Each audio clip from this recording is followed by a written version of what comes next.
French army has seized Algeria in its revolt against de Gaulle. More on that later.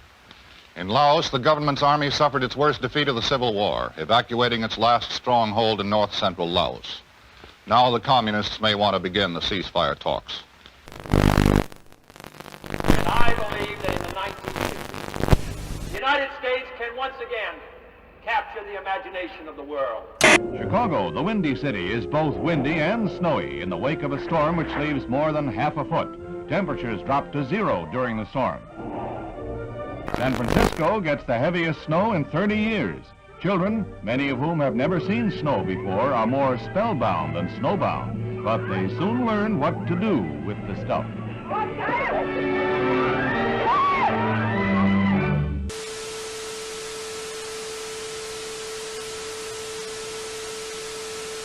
I, John Fitzgerald Kennedy, do solemnly swear that you will faithfully execute the office of President of the United States. that I will faithfully execute the office of President of the United States And will, to the best of your ability, and will, to the best of my ability, preserve, protect, and defend the Constitution of the United States. preserve, protect, and defend the Constitution of the United States. So help me God.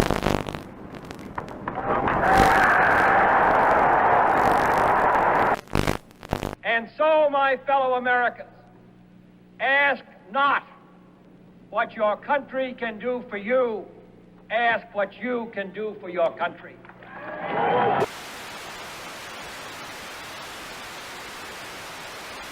British Prime Minister Harold Macmillan arrives in Key West, Florida for a conference with the President on the explosive crisis in Laos.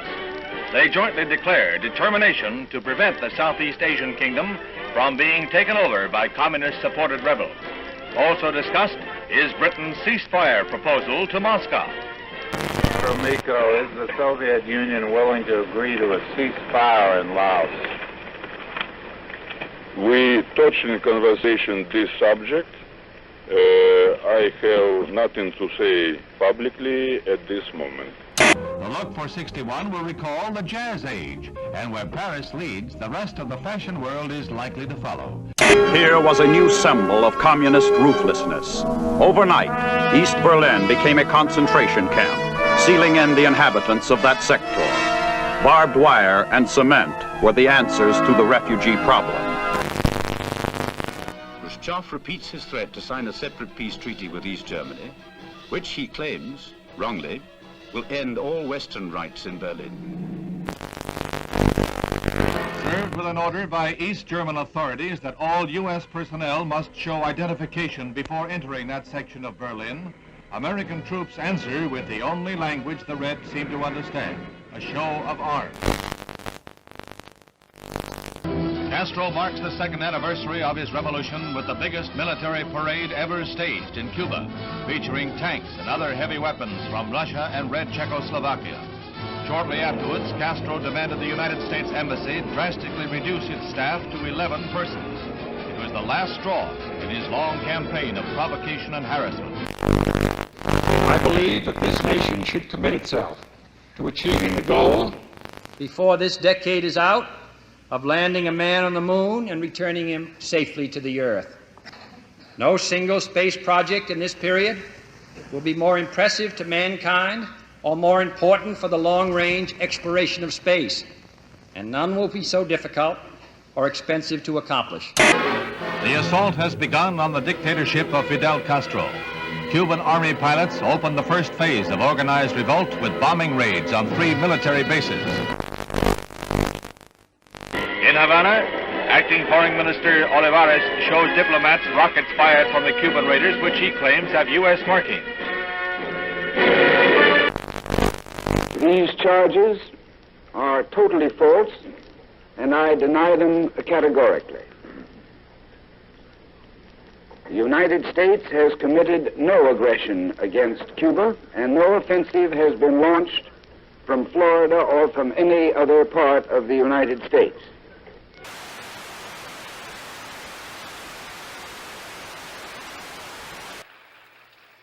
Es un honor para mí el estar hoy entre un grupo de los hombres más valientes del mundo.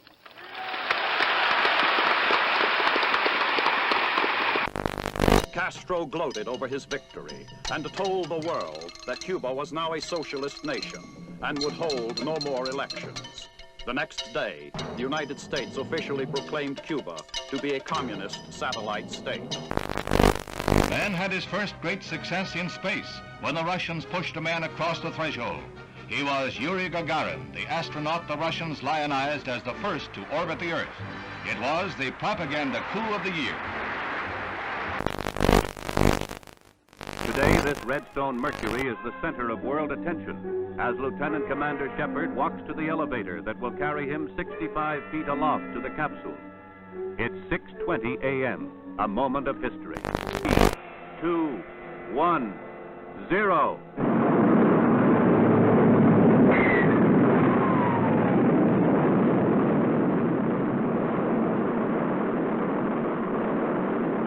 The rocket performs perfectly as it lifts the funnel-shaped capsule gracefully aloft. 115 miles up, he went 300 miles downrange, right on target, and was picked up by waiting helicopters.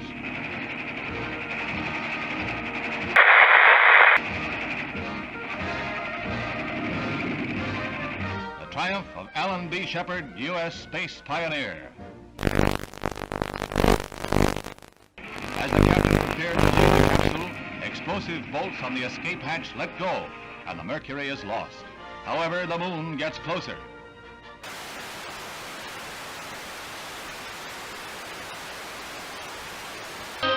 Albany, Georgia.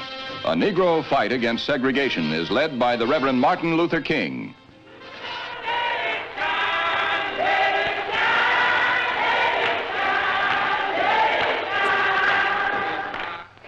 And if necessary, we must be willing to fill up the jails all over the state of Florida.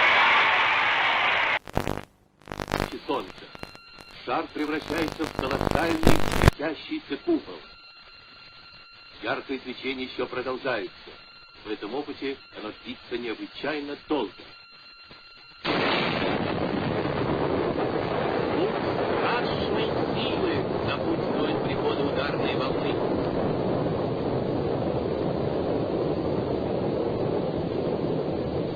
Just why the Soviet Union would wish to detonate a 50 megaton explosion, something about which we can all speculate. At Oxford, integration at the University of Mississippi becomes a one-man crusade. When Air Force veteran James Meredith tries to register, the police lines are drawn, U.S. Marshals blocked. When university officials are cited for contempt of federal court, Governor Ross Barnett personally Negro applicant. Meredith goes away, and the federal government ponders its next move. The force is increased tenfold and more. It is not enough to avert a night of rioting, leaving 2 dead and the campus the shambles of a battlefield.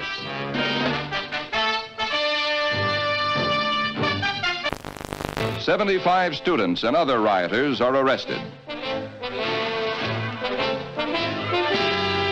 Among those seized, former Major General Edwin Walker, who is charged with insurrection. And James Meredith becomes a duly registered student at the University of Mississippi." Sir, there's been a great deal of turmoil and conflict. 2 people have been killed. Do you have any feelings of guilt? Have you given it any second thoughts?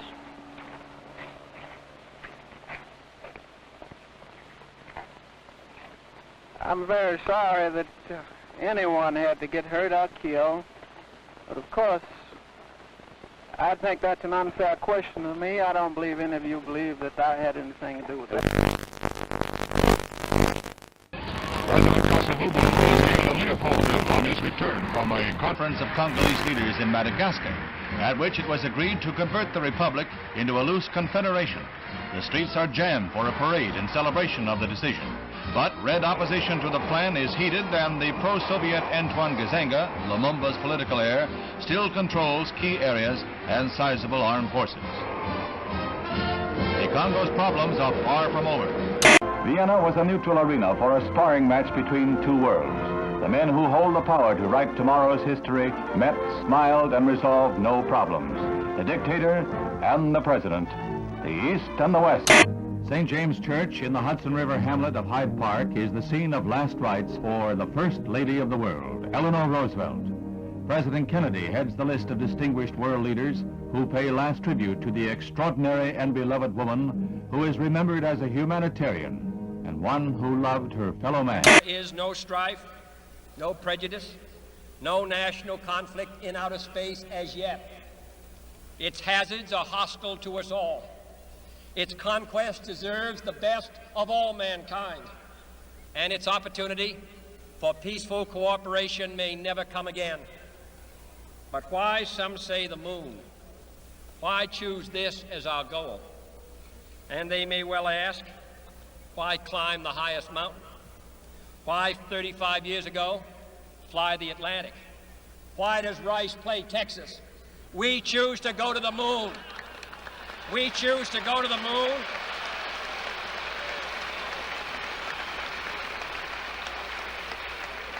We choose to go to the moon in this decade and do the other things, not because they are easy, but because they are hard. Because that goal will serve to organize and measure the best of our energies and skills. Because that challenge is one that we're willing to accept, one we are unwilling to postpone, and one we intend to win, and the others too. The Cold War, the ground forces of NATO have been alert against the military threat of the communist bloc. Now, Honest John missiles add to NATO's striking power.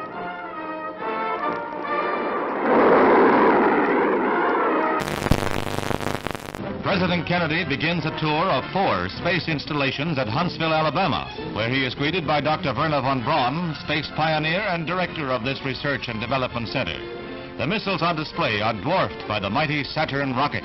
This booster is the first stage of the rocket that will put the 3-man Apollo capsule into a 2-week orbit of the Earth in 1964.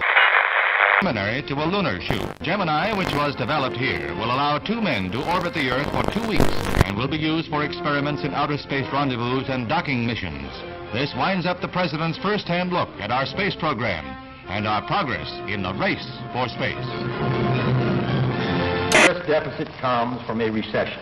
If we can take the proper action in the proper time, this can be the most important step we could take to prevent another recession. That is the right kind of a tax cut, both for your family budget and the national budget. Chiang Kai-shek, leader of the peoples of Free China on the island of Taiwan, heads the celebration of the 50th anniversary of the overthrow of the Manchu dynasty. 11 million Chinese, strong with their dream of someday wresting their homeland from the communists, are marking the day that saw the end of 4,000 years of monarchy in China. Khrushchev declared, through the formation of the world system of socialism, the situation in the world has altered radically. At present, it is not known who encircles whom. On December 2nd, 1961, Castro reveals, I am a Marxist-Leninist and will be one until the day I die. Socialism is a world reality today. There is no halfway between socialism and imperialism. This government, as promised, has maintained the closest surveillance of the Soviet military buildup on the island of Cuba. To halt this offensive buildup, a strict quarantine on all offensive military equipment under shipment to Cuba is being initiated. All ships of any kind bound for Cuba, from whatever nation or port, where they're found to contain cargoes of offensive weapons, be turned back. It shall be the policy of this nation to regard any nuclear missile launched from Cuba against any nation in the Western Hemisphere as an attack by the Soviet Union on the United States, requiring a full retaliatory response upon the Soviet Union. Communism's adventure in Cuba is a sophisticated one. Political, psychological, subversive, with paramilitary features. Can a democratic society, wherein the right to know and the value of knowing are basic, can a democratic society wage successful political, psychological, subversive warfare against communism? Leather is falling into step in the fall fashion parade. Finished in an explosion of rainbow colors, leather has been styled into smocks and sheath-top skirts like this eye-stopping pair. Just the thing for a day's outing at Sterling Forest Gardens in New York. In Trafalgar Square, 2,000 Londoners demonstrate against the United States blockade. Fidel Castro whips up a furor in Cuba, charging the United States with arming and training mercenary forces for an imminent invasion. He calls out some 200,000 militiamen for training and guard duty at key points throughout Havana.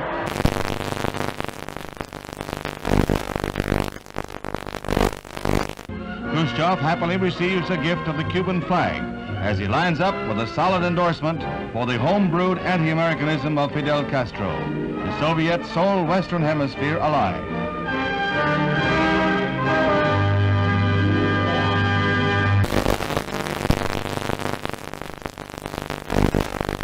As he arrives back in Washington, the president hears more bad news. China has just invaded India. Is this part of a two-pronged communist assault? Now the president must weigh all the factors one final time, then make his decision, knowing that whatever he does, he risks nuclear war.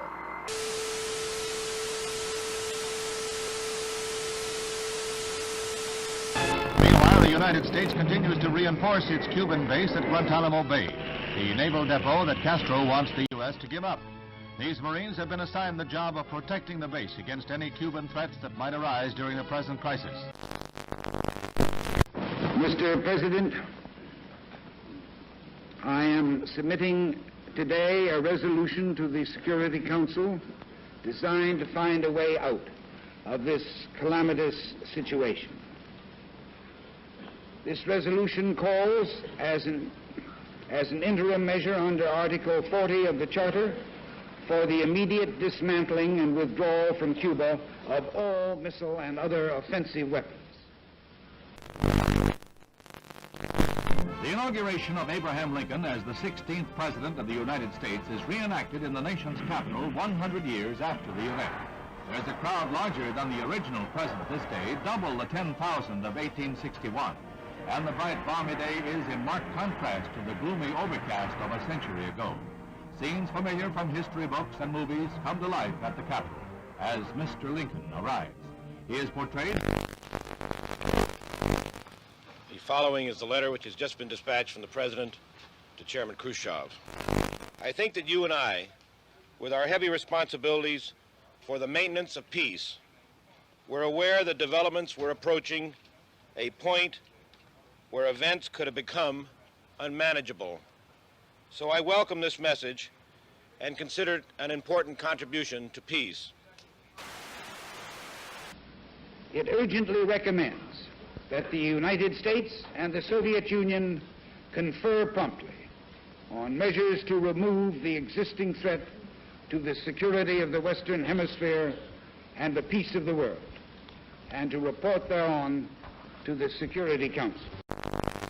Earlier today, Secretary of Defense Robert McNamara announced that yesterday's photographic surveillance of Cuba indicated that the bases were being dismantled.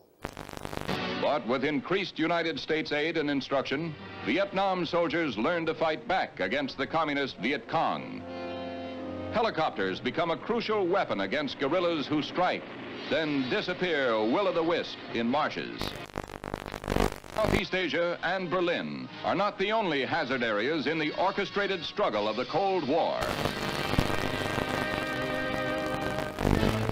There is Cuba, from which Bay of Pigs invaders hobble back when their ransom is paid. The President visits the big missile center at Vandenberg Air Force Base. He becomes the nation's first president to see an intercontinental ballistic missile fired when an Atlas D blasts off its pad to roar down the Pacific Missile Range in a perfect launch.